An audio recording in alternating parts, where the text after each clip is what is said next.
Alright guys, check this out. The Alienware Aurora R11. This thing is a beast.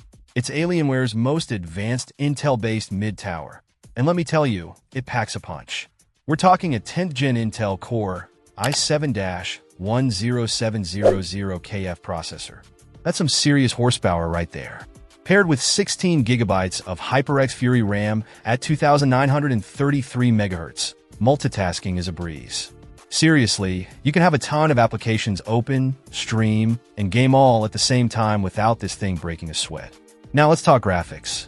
It's rocking an NVIDIA GeForce RTX 2080 Super with 8 gigabytes of GDDR6 memory.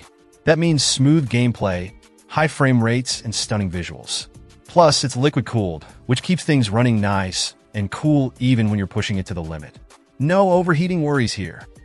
Storage-wise, you got a 512 gigabytes SSD for lightning-fast boot times and game loading, plus a 1 terabyte hard drive for all your other files.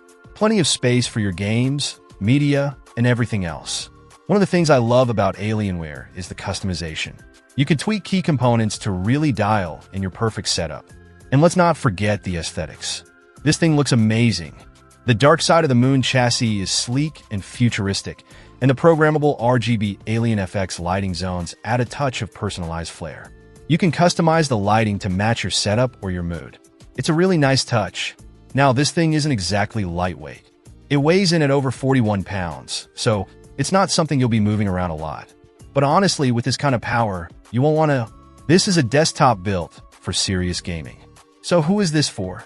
If you're a hardcore gamer who demands top-tier performance and wants a machine that can handle anything you throw at it, the Aurora R11 is definitely worth considering.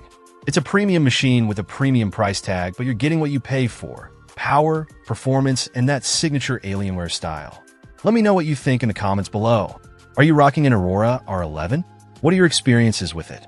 I'd love to hear from you. Check out the video description for updated price. And thank you for watching this video.